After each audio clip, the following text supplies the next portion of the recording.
Bien, hermanos, hoy día estamos iniciando una serie de conferencias, de mensajes que tiene que ver con el hecho de poder alcanzar las etnias, de poder predicar la palabra de Dios, de poder hacer misiones, no solamente en el mundo, sino aún dentro de nuestro propio contexto. Hoy día estaremos hablando del mandato de alcanzar a todas las etnias. Y aquí, de alguna manera, después de haber leído el texto bíblico, surge la pregunta ¿por qué? No sé si de repente usted en alguna ocasión se ha hecho la pregunta ¿por qué tenemos que hacer misiones? ¿Por qué es que tenemos que predicar la palabra de Dios? ¿Por qué es que nosotros tenemos el mandato de alcanzar a todas las etnias? Pues bien, permítanme de repente ir un poquito por el mundo y observar y traerles algunas estadísticas importantes. No sé si usted sabía, pero permítanme mencionarle que el día de hoy, entre Europa y Estados Unidos, básicamente Norteamérica, más o menos 53,000 personas, y escúchame con atención, estas son unas estadísticas reales, 53,000 personas deciden no volver a la iglesia el siguiente domingo. En las estadísticas mencionan que 53,000 personas, semana a semana, en estos dos continentes, van decayendo en su fe y van perdiendo el interés por venir a la iglesia. Y entonces mencionan que es un poco pesado, de repente tengo muchas ocupaciones que hacer, ando muy cansado, tengo bastante responsabilidad en el trabajo, el domingo es mi día de descanso, tengo muchos quehaceres con los chicos, tenemos que salir también de paseo familiar y tenemos tantas actividades, o de repente estoy endeudado y tengo que trabajar también los domingos. Y ya sea por una o diferente responsabilidad o de repente justificación, deciden finalmente ya no ir a la iglesia. Y esta es una estadística real. No solo eso, sino que solo en los Estados Unidos, y escúchenme con atención y un saludo para toda la comunidad virtual que nos sigue semana a semana aquí en los mensajes en esta web. Interesante que solo en los Estados Unidos, según las estadísticas, 7,000 iglesias cristianas se cierran en el año. Vale decir que al paso de estos últimos años, 7,000 iglesias se han venido cerrando. ¿Por qué? Porque la gente ya no asiste a las iglesias cristianas. Porque las personas ya no tienen interés por escuchar la palabra del Señor. Podemos seguir con las estadísticas y de repente a mí me impresiona una que menciona acerca de cómo tanto en África como en Asia y en Latinoamérica va creciendo. El 7% serán cristianos evangélicos en los próximos años, pero escúcheme con atención, el 93% estarán agrupados en cristianos de nombre, pero también musulmanes, también ateos, hinduistas, budistas y personas que hoy abrazan otro tipo de confesiones totalmente contrarias a la palabra de Dios, totalmente diferentes a lo que las Escrituras mencionan. Y entonces, mucho más gente que antes, la gente está diciendo, Dios no existe. Hay otro grupo que dice, bueno, sí existe, pero no se le puede conocer. Hay otros que dicen, no, hay un Dios que es Mahoma y hay que reverenciarlo a él. Hay otros que dicen, no, el hinduismo es lo apropiado, el control de la mente, el concepto del alma y la paz interior, el yin yang, y tantos conceptos como estos son los que prevalecen el día de hoy. Y entonces la gente, con poco esfuerzo, trata de tener un encuentro personal, en este caso con la paz interior que ellos necesitan y que las personas necesitan. Por otro lado, no todo es negativo, hay una estadística positiva. Y permítame mencionarle que en Latinoamérica, dicen las estadísticas, que somos 70 millones ahora de evangélicos. ¿Qué le parece? En Latinoamérica, ¿les gusta ese dato o no les gusta? ¿Están contentos con ese dato o no? Pues por una parte nos alegramos, pero mire usted lo que dicen las estadísticas. De esos 70 millones de evangélicos el día de hoy en Latinoamérica, 12,000 misioneros aproximadamente han salido al campo. En otras palabras, que hay 70 millones de evangélicos, pero solamente el 0.017% decide salir a hacer misiones. La proporción es totalmente abismal. Se congrega y asisten muchas personas a las iglesias en Latinoamérica, pero pocas son las comprometidas con las misiones. Pocas son las personas que se interesan. Mire usted en nuestra propia iglesia, haciendo de repente un estudio de un mea culpa. Nosotros tenemos 11 años en todo este proyecto, en este proceso de esta nueva década que tuvimos de la Visión 2015. Hemos visto la iglesia crecer. Aquellos que tienen más de 10 años en la congregación, hemos visto de cómo hemos pasado de 1.200, 1.400 miembros a ser ahora casi 5.000 personas. Y cada semana usted ve que se convierten en personas y multitud de personas vienen aquí. Pero la pregunta es, de todas ellas, ¿cuántas se deciden a hacer misiones? Solo hemos tenido 2, de las cuales una volvió, está con nosotros, y la otra está todavía en el campo, que es nuestra hermana Mirta Espino. Pero la pregunta es, ¿y los demás? ¿Qué pasó con los demás? ¿Es que no hay más misioneros en nuestra iglesia? ¿Es que solamente 2 personas fueron las que recibieron el llamado de Dios en medio de un pueblo tan grande como es el nuestro? Entonces algo está pasando en nuestro entorno. El envío de misioneros ha sido pobre. Y crecemos para adentro. Crecemos para nosotros mismos. Pero no crecemos para expandir el reino de los cielos. Ahora, misiones fue el último mandato, queridos hermanos, que nuestro Señor Jesucristo nos dio a cada uno de nosotros antes de partir. Y ustedes saben que siempre las últimas palabras de una persona que parte tal vez son las más sentidas y son las que cobran mayor importancia. Y las últimas palabras de Jesús antes de partir y ascender a los cielos justamente fue el texto bíblico que leyó nuestro pastor Víctor Gallegos. Y él mencionó algo importante: id y haced discípulos a todas ¿qué? Las naciones, bautizándolos en el nombre del Padre, del Hijo y del Espíritu Santo, enseñándoles que guarden todas estas cosas. Entonces acá hay algunos elementos importantes que la Biblia enseña. Yo no sé si usted de repente está interesado en rescatar el mundo y poder alcanzar las etnias, pero mire usted lo que dice las Escrituras con respecto a la voluntad de Dios. Segunda de Pedro, capítulo 3, verso 9. Dice: el Señor no retarda la promesa como algunos la consideran tardanza, sino que es paciente hacia nosotros, no queriendo el deseo de Dios, no queriendo que ninguno perezca, sino que todos procedan ¿a dónde? Al arrepentimiento. Entonces, si este es el deseo de Dios y nosotros hacemos la voluntad de Dios, tenemos que hacer misiones. ¿Estamos de acuerdo con eso o no? ¿Tenemos que hacer misiones o no? ¿Está usted convencido de eso? Hacer misiones, tal vez usted no está tan convencido porque implica 3 cosas importantes. Y 3 cosas que tenemos que hacer. O tres cosas, 3 implicancias que una persona puede responder y decir: efectivamente yo estoy haciendo misiones. La primera es que para poder alcanzar las etnias implica responsabilidad. Implica responsabilidad. La Biblia dice: por tanto, id y haced discípulos. Como notamos y observamos, no se trata de una sugerencia, es una orden.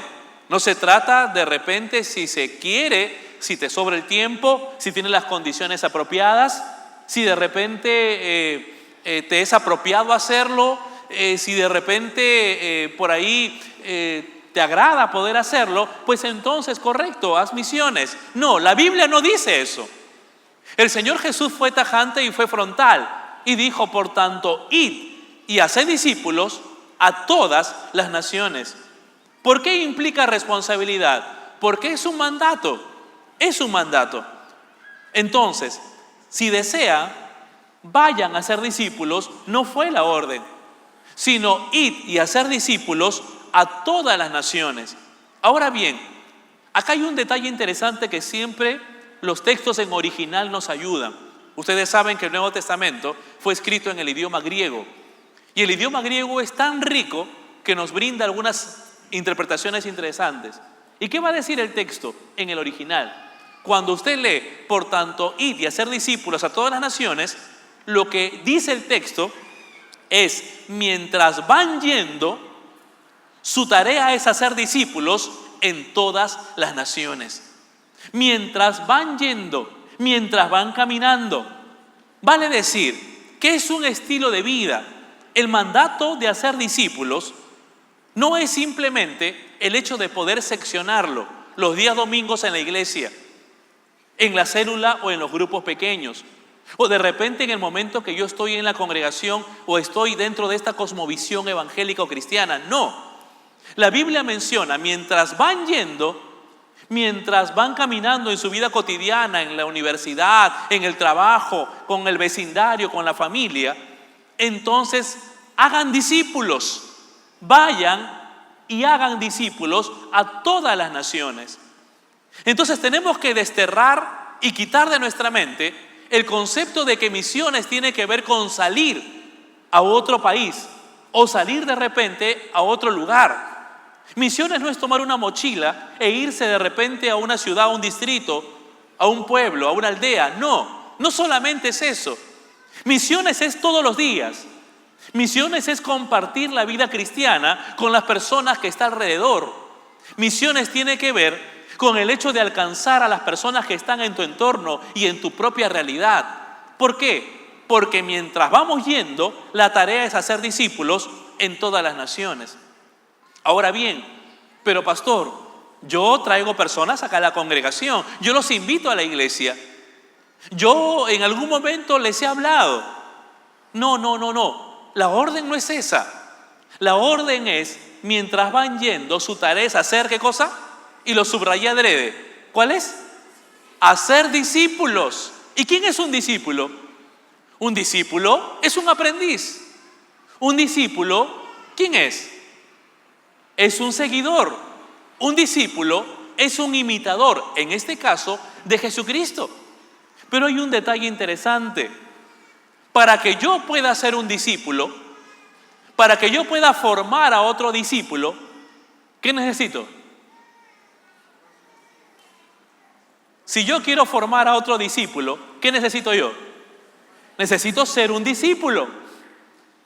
Porque si yo no lo soy, entonces es muy difícil que la otra persona lo sea. ¿Por qué? Porque se sabe, y eso los educadores lo conocen, de que el mayor elemento de educación no tiene que ver con el tema teórico. Las personas más aprenden por lo que ven y por lo que hacen, más de lo que leen o escuchan de repente. Y eso lo saben todos los profesionales de la educación. Cuando tú, en este caso, eres un buen maestro, es porque vieron en ti una pasión por la materia y porque tú le hiciste que ellos puedan degustar de lo que tú quieres enseñarle. No solamente porque le dices que de repente la materia, la matemática, la geografía o la literatura es buena. Eso es solamente informar. Pero formar es otra cosa que tiene que ver con un elemento de ejemplo. Yo puedo decir que Cristo es bueno y que Cristo sana. Y lo puedo decir con mis labios. Y eso tiene un efecto. Pero otra cosa es que yo lo experimente y lo viva y la persona lo pueda ver en mi vida. Entonces tiene un efecto diferente. La Biblia dice que un discípulo es un aprendiz, un seguidor, un imitador de Jesucristo. Y para que pueda haber un discípulo, tiene que haber un discipulador. Tiene que haber alguien, en este caso, en el cual yo pueda observar un ejemplo a seguir. Es por eso que pocas personas se responsabilizan de poder predicar el Evangelio, porque es un desafío bastante alto. Es vivir una vida cristiana apropiada delante de Dios. Y muchos, lamentablemente, no viven una vida cristiana apropiada delante de Dios. Y por eso no predican la palabra. Y por eso no son ejemplos. Y entonces decimos, esta función y este trabajo es para los misioneros que salen al campo. O de repente una vez al año, cuando me pongo una mochila y me voy con mi grupo y me voy a hacer misiones. Eso no es hacer misiones. Misiones, queridos hermanos, no tiene que ver solamente con un tema de un mandato, sino que no es una opción, es una obligación. Es una obligación, no es una opción. Es por ello que el mandato de hacer naciones, hacer discípulos a todas las naciones, nos alcanza. Y es interesante, hermanos, que la palabra naciones en el texto bíblico tiene que ver con etnias. Tiene que ver con etnias. Naciones es igual a etnias. Esto implica, ahora, ¿qué es una etnia, pastor? ¿Es igual que una nación? Permítame decirle que esto implica toda tribu, toda comunidad, todo pueblo o toda nación. En otras palabras, y usted lo ha recibido en su boletín, y está ahí en la parte frontal, lo que es etnias. Nuestro pastor Fernando se encargó de poder compartirle a ustedes en este día para que lo lean. Una etnia tiene que ver con un grupo de personas, puede ser un pueblo, una tribu, un linaje, qué sé yo, que tienen un mismo idioma, que tienen los mismos valores, las mismas prioridades, que tienen las mismas costumbres, que tienen las mismas ocupaciones, que tienen muchas cosas en común. Entonces, no se trata de ir a las naciones como naciones, irme al aeropuerto, irme a otro lado. No, misiones tiene que ver con todo tipo de grupos y personas que tienen una misma costumbre, un mismo uso, un mismo concepto, una misma cosmovisión. Por ejemplo, dentro de Lima tenemos muchas etnias. Dentro de Los Olivos hay diferentes etnias. Usted, por ejemplo, a las 11, 12 de la noche, vaya a la municipalidad de Los Olivos. ¿A quién va a encontrar? Va a encontrar un grupo de chicos vestidos de negro. ¿Los han visto alguna vez? Ellos son una etnia. Ellos son un grupo de personas que tienen un mismo pensamiento. La Biblia dice, id y hacer discípulos a ellos. Vaya usted a las 12, 1 de la noche a Cantacallao y va a ver un grupo de chicos con sus carros y haciendo piques. Ilegales, por cierto. El otro día un hermano se me acerca y me dice, pastor, ¿los piques son ilegales? Sí, son ilegales, le digo. Ya no voy a volver a ir. Yo no sabía que él iba. Pero son ilegales, no es correcto. Para eso hay lugares para campeonatos y correr, pero no es en un lugar público, es peligroso. Y ¿saben qué, queridos hermanos? Ellos tienen otro tipo de pensamiento, conceptos, costumbres, formas, como visión. Es una etnia. Y vas a ver grupos, en este caso los policías, por ejemplo, son otra etnia. Los universitarios son otra etnia. ¿Por qué? Porque tienen diferentes costumbres, necesidades, cosmovisión, prioridades, valores. Y hermanos queridos, cuando el Señor Jesús dijo, id y hacer discípulos a todas las naciones, se estaba refiriendo a todo grupo humano. A grupo humano, en este caso, sin acepción de personas. Todas las etnias deben ser alcanzadas para Jesucristo. Y tú y yo somos responsables de ello. Tú y yo somos responsables de ello. No lo digo yo, lo dice la palabra de Dios. Pero implica responsabilidad. Implica el hecho de poder saber de que es un mandato de parte de Dios. ¿Cuántos de ustedes quieren hacer la voluntad de Dios? Levanten la mano.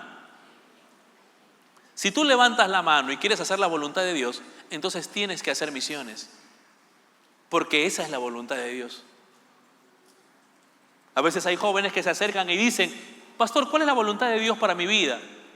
La voluntad de Dios para tu vida es que todas las etnias deben ser alcanzadas para Jesucristo y que tú debes ser el elemento primario que pueda ir y predicarles la palabra de Dios. Hermanos, tú eres el responsable, yo soy el responsable. Pero ¿qué más implica? Implica responsabilidad, pero también implica estrategia.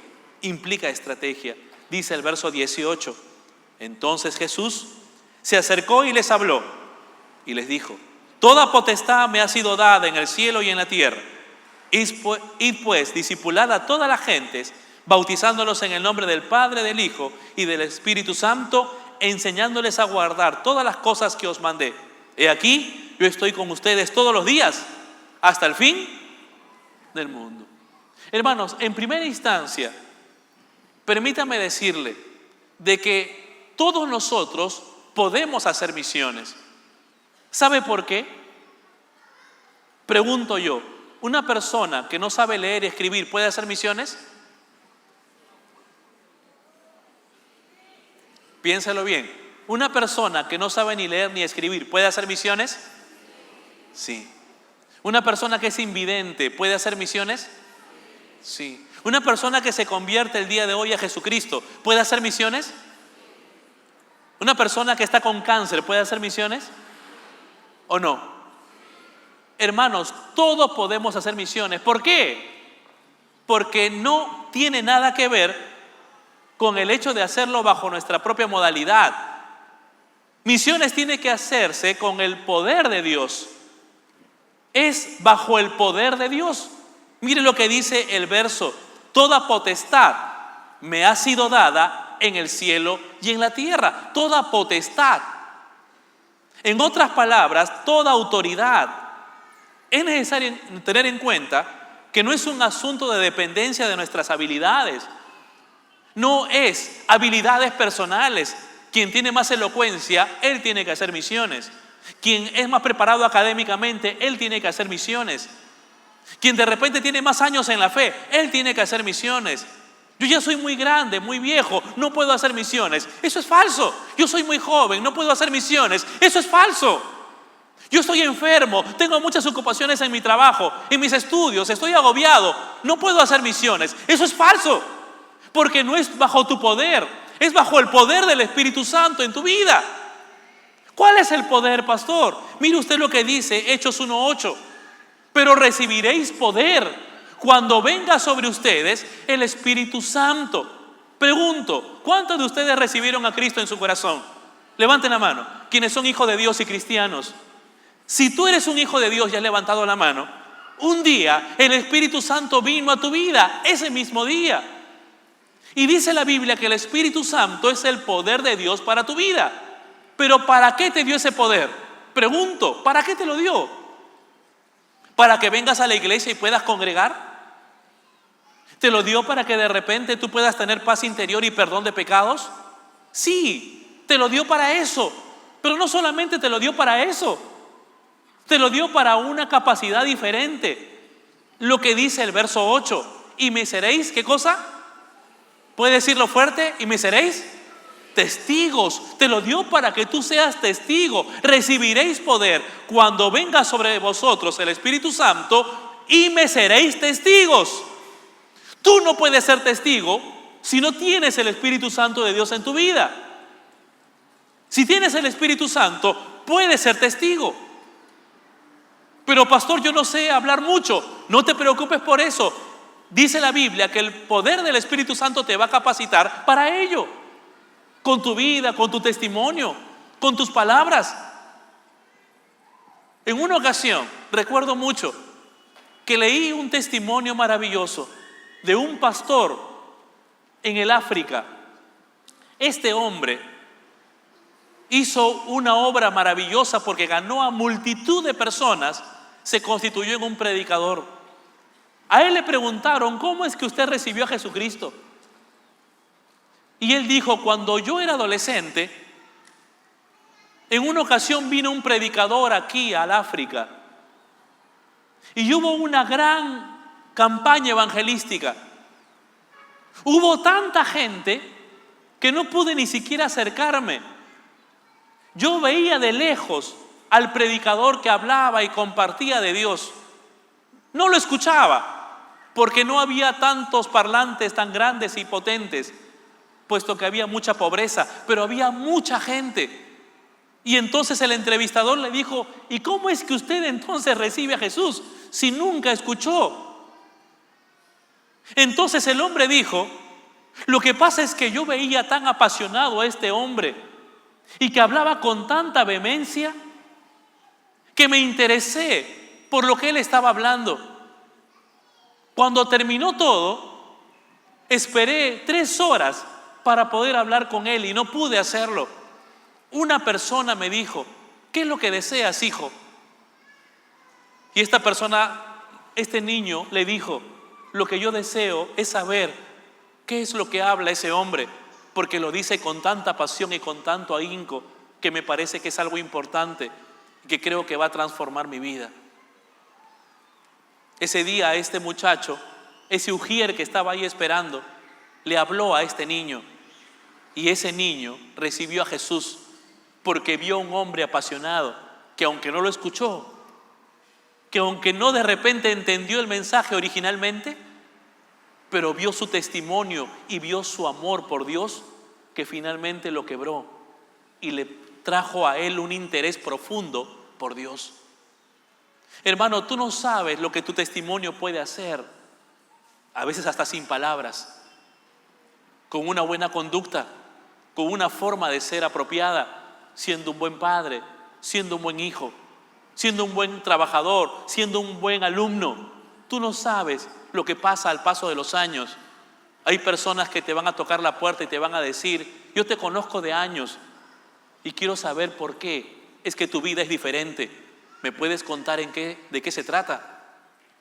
Hermanos queridos, el poder del Espíritu Santo es el que finalmente va a hacer de que tú puedas ser un testigo ocular, un testigo presencial de la misericordia y de la gracia de Dios en tu vida. Misiones se hace en oración. Misiones se hace con recursos santos. Porque tal vez tú puedes decir: pastor, ¿cómo puedo hacer misiones si yo no tengo la posibilidad de poder hacerlo? ¿Cómo puedo hacerlo? Pues puedes hacerlo, hermano querido, yendo a predicar a cada lugar donde vas. Mientras vas en tu vida cotidiana, predica la palabra de Dios, habla de Jesucristo. Haz un discípulo de Cristo. Ora al Señor y ponte de rodillas a favor de tanta gente que no conoce de Jesús. ¿Sabías tú que ahora nuestros vecinos del distrito de San Martín de Porres están pidiendo que también el distrito se declare en emergencia? ¿Sabías o no? Miren lo que está pasando. El Callao, lamentablemente, fue establecido como un lugar de emergencia.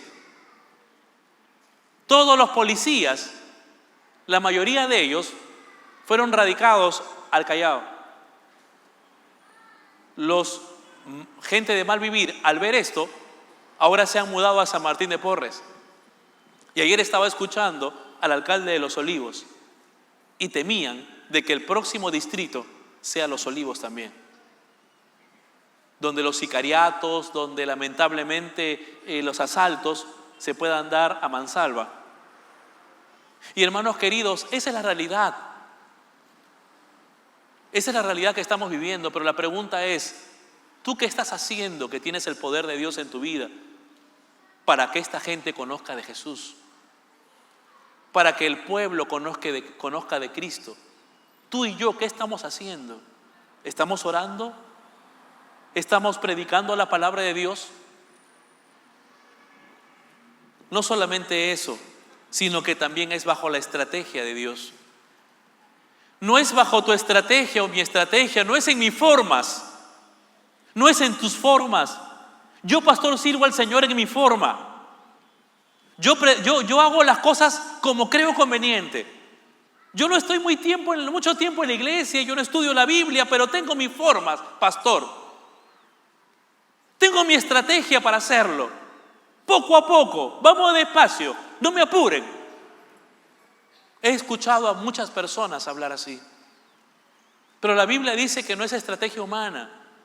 Se trata de una estrategia divina. El Señor ya estableció todas las pautas. No hay un guión a descubrir. El guión el Señor ya lo hizo.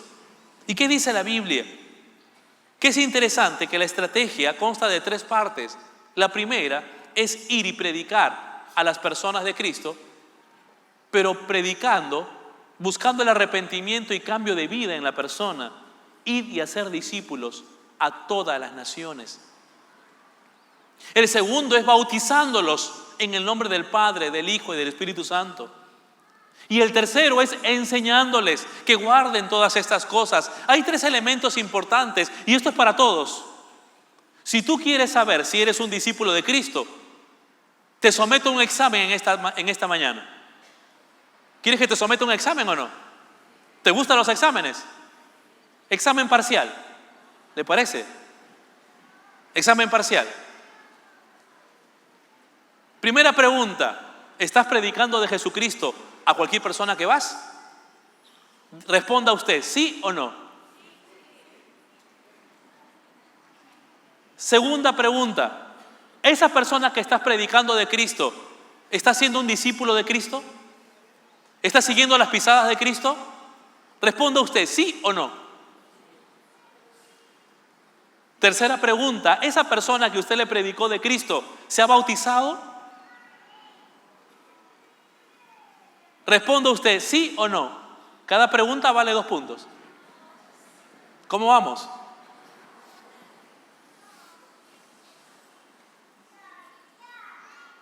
Pastor, ¿pero por qué tiene que bautizarse? ¿No basta con haber recibido a Cristo? No, porque el bautismo es un paso de obediencia. Y el bautismo representa lo que tú hiciste en tu mundo interior cuando recibiste a Cristo y lo haces público en tu fe delante de todas las personas. Por eso Jesús se bautizó en un río. Y no porque el río sea algo mágico diferente, sino el concepto era hacerlo en público. Por eso nosotros bautizamos aquí en público. ¿Pero por qué, pastor? Porque es un acto simbólico, que cuando usted sumerge en el agua, está diciéndole a las personas que han muerto con Cristo. Y cuando usted emerge en el agua, está diciéndole simbólicamente que ha resucitado con Cristo. Por eso la importancia del bautismo, por el simbolismo que él trae. Bautizándolos en el nombre del Padre, del Hijo y del Espíritu Santo. Quinta y última pregunta, enseñándoles que guarden estas cosas. ¿Estás aprendiendo de la palabra de Dios? ¿Estás en la academia bíblica? ¿La persona que le predicaste la palabra está siendo fielmente un seguidor de la palabra de Dios y está estudiando la Biblia? Responda usted, ¿sí o no? En conclusión, sume por favor todos los parciales y le pongo su nota de examen parcial. ¿Cuántos aprobaron? Levanten la mano. ¿Cuántos desaprobaron? No levanten la mano tampoco. Hermanos queridos, solo a través de la palabra de Dios habrá un cambio de mente. Solo a través de la palabra de Dios habrá un cambio de conducta. A veces las personas buscan cambiar. ¿Cómo quisiera que mi hijo cambie? ¿Cómo quisiera que mi esposo cambie? ¿Cómo quisiera que mi esposa cambie? ¿Cómo quisiera que mis padres cambien? La Biblia menciona con qué limpiará el joven su camino. Con guardar tu palabra. Con todo mi corazón he guardado tus dichos para no pecar contra ti. Hermanos, la ley de Jehová es perfecta, que convierte el alma. El testimonio de Jehová es fiel, que hace sabio al sencillo. Los estatutos de Jehová son puros, son santos. La palabra de Dios, hermanos, es viva y eficaz y más cortante que cualquier estrategia, que cualquier terapia, que cualquier medicina que transforma el corazón, la mente y la conducta del ser humano. Pero ¿qué es lo que está pasando? No tenemos ya contacto con la Biblia. Ya no la leemos diariamente. Y el Señor sigue diciendo, enseñándoles que guarden estas cosas. Que las guarden, que las atesoren, que las vivan, que las experimenten. Misiones tiene que ver con una estrategia que Dios nos dio. Misiones finalmente tiene que ver con obediencia. ¿Por qué? Porque el Señor dijo, he aquí, yo estoy con ustedes todos los días hasta el fin de los siglos. Pregunto, y te voy a hacer una pregunta final, y si esta la respondes apropiadamente, vamos a poner una nota sustituta a tu examen parcial. ¿Te parece? Última oportunidad para que pases el ciclo y no repitas sustitutorio, ni rogatorio, ni nada. ¿Cuántos de ustedes creen que el Señor está con ustedes? Según el texto bíblico. ¿Cuántos creen que el Señor está con ustedes? He aquí yo estoy con ustedes todos los días hasta el fin de los siglos. ¿Sí? ¿El Señor está con nosotros o no? Correcto. Eso es verdad. Pero no es toda la verdad. ¿Sabe por qué? Porque el Señor esta promesa se la hizo a los discípulos cuando les hablaba acerca de misiones. Y les decía, escúchame con atención, id y predicar el Evangelio, bautizándolos en el nombre del Señor, enseñándoles que guarden estas cosas. Si haces estas 3 cosas, yo estaré contigo todos los días hasta el fin del mundo. Hermanos, el Señor está con aquellos que hacen misiones. El Señor está con aquellos que hacen misiones. Dios promete estar con aquellos que hacen misiones. La presencia de Dios estará asegurada en la vida del creyente y por defecto en la vida de una familia que hace misiones. Hermano, haz que tu familia haga misiones. Enséñale a tus hijos a compartir su fe. Oren en tu casa por las naciones. Oren por las personas que no conocen de Jesucristo. Haz misiones en tu familia. Dios está en una iglesia que hace misiones. Yo estaré contigo todos los días hasta el fin de los siglos. Son los beneficios de hacer misiones. Son los beneficios de predicar la palabra de Dios. Dios estará contigo. No estarás solo. No estarás desamparada. No estarás desamparado. El Señor estará contigo. Y es la mejor compañía que un ser humano pueda tener. Pero muchos de nosotros vivimos cegados a esa verdad. Ahora tú dirás, pastor, ¿cómo puedo hacer para hacer misiones? Es fácil. Lo que tienes que hacer a partir de hoy mismo es que donde quiera que vayas, sé testimonio con tu vida. Enséñale a la gente que tú amas a Jesucristo con tus acciones. Enséñale a Jesucristo que Él está en tu vida con tus palabras. ¿Y sabes dónde más? ¿Dónde es el lugar donde más tiene que demostrar tu cristianismo? ¿Dónde es el mejor lugar para demostrar el cristianismo? ¿Cuando estás frente a las personas? ¿Es el mejor lugar? No. ¿Sabes dónde es el mejor lugar para que tú puedas evidenciar tu cristianismo? El mejor lugar es a solas. Porque cuando tú vives tu cristianismo a solas, entonces en forma natural vas a vivir tu cristianismo en forma pública. Hay mucha gente que vive un cristianismo público, pero vive otro cristianismo a solas.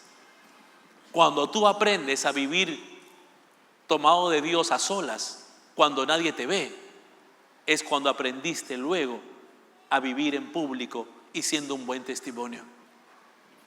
Manos limpias y un corazón sincero es lo que el Señor nos demanda. Y la gente va a observarlo en forma natural. Y la gente entonces va a preguntarte, enséñame el camino apropiado. No podemos hacer la voluntad de Dios si no hacemos misiones. Es un concepto de causa y efecto. Y termino con esto, amigo que nos visitas. La Biblia dice en 2 de Pedro 3:9 al 10 que el Señor no retarda su promesa como algunos consideran por tardanza. ¿Cuál es la promesa, pastor? La promesa es que Él viene por segunda vez. El Señor no retarda esa promesa como algunos la creen. No, el Señor nunca vendrá. No, la vida cristiana es una farsa. Después de este mundo no hay otro. No, la Biblia lo responde. El Señor no retarda su promesa como algunos consideran por tardanza, sino que Él es paciente. ¿Paciente para qué, pastor? Paciente para lo que dice el verso 10. Pero el día del Señor vendrá como ladrón, en el cual los cielos desaparecerán con gran estruendo y los elementos se disolverán con el intenso fuego, y la tierra y las obras que en ellas hay serán descubiertas. ¿De qué está hablando? Está hablando del fin de las cosas. Amigo que nos visitas, misiones es por ti. Dios diseñó las misiones porque te ama, amigo que nos visitas, porque no quiere que tú perezcas. Miren, no queriendo, volviendo arriba, no queriendo que ninguno perezca. No quiere que tú perezcas. Porque algún día el Señor, como ladrón en la noche, en forma desprevenida, vendrá a tu vida y se terminará todo. Y tendrás que rendir cuenta por tu vida, por tus acciones. Y entonces el Señor no quiere que tú perezcas en el infierno, porque ese es el destino de las personas que no reciben a Jesucristo en su corazón. Solamente hay dos caminos, amigo: el camino angosto que te lleva a la vida, o el camino ancho que te lleva a la perdición. Escoge tú. Pero la voluntad de Dios y el deseo de Dios es que tú no perezcas, sino que procedas al arrepentimiento. Por eso lo subrayé adrede. Eso es lo que Dios quiere para tu vida, que tú procedas al arrepentimiento. Y que a partir de hoy tú te puedas constituir también en un testigo del Señor Jesús, como muchos de nosotros lo fuimos y lo somos. El día que te preguntes a tu corazón, o alguien te pregunte: ¿cuál será la voluntad de Dios para mi vida?, respóndele: la voluntad de Dios para mi vida es que yo no perezca, sino que yo me arrepienta y viva para Él. Esa es la voluntad para tu vida. Y esta es la oportunidad que el Señor te da para que tú en esta mañana puedas arrepentirte y puedas venir a sus pies. Él está aquí, pues Él lo prometió. Inclinemos nuestros rostros y terminemos hablando con el Señor.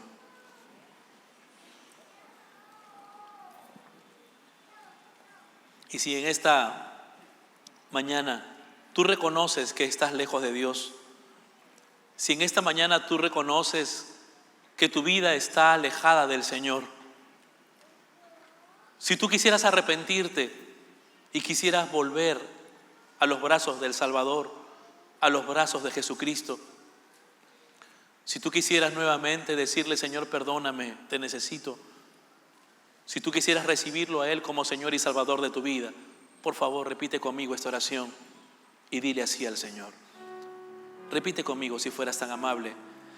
Si tú quisieras entregarle tu vida a Jesucristo en esta mañana, dile: Señor, bendito Señor, sé que estás aquí, sé que me amas, sé que me das una oportunidad nueva en esta mañana. Reconozco mi condición, reconozco que soy pecador, que soy pecadora, reconozco que estoy lejos de ti, Señor. Reconozco que me he rebelado contra tu palabra y contra tu voluntad. Reconozco que he lastimado a mucha gente, y reconozco que estoy lastimado y estoy lastimada yo misma, yo mismo, en mi mundo interior. Tengo muchas heridas en mi alma y tengo muchas cosas, Señor, que me ensucian y no me dejan estar en paz. En esta mañana me arrepiento y te pido perdón. Desde lo más profundo de mi corazón te pido perdón. Límpiame, Señor. Purifícame y ayúdame, porque realmente te necesito, Señor. He probado muchas cosas en mi vida, pero ninguna de ellas ha traído finalmente paz a mi corazón.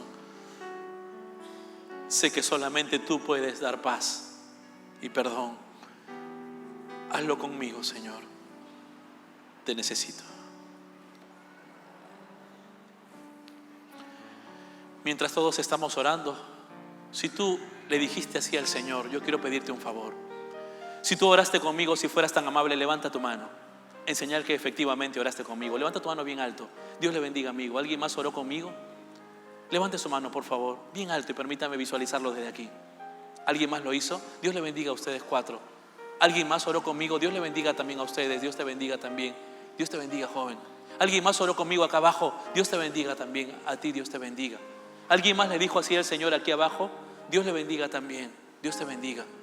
Allá arriba, ¿alguien oró conmigo? Por favor, levante su mano y permítame visualizarlo desde aquí. Dios te bendiga también, hijito. ¿Alguien más oró conmigo? Yo quiero pedirles un favor a todos ustedes que han levantado su mano. Si fueran tan amables, pónganse de pie, en silencio, ahí en su asiento. Solamente un momentito, pónganse de pie. Ahí atrás, aquí, aquí, allá, por favor, póngase de pie, solamente un momento. Usted que oró conmigo, usted que le dijo al Señor de esa manera. Ahora usted dirá, ¿para qué, pastor? ¿Va a pasar algo? No va a pasar nada extraño. Solo quisiéramos orar por tu vida, orar por tu familia, por tu hogar. Que el Señor te favorezca, que el Señor te bendiga, que el Señor haga de ti una nueva persona, que el Señor empiece en ti una nueva etapa en tu vida. Queremos rogarle a Él por ti, porque Él te ama con amor eterno. Si tú oraste conmigo, por favor.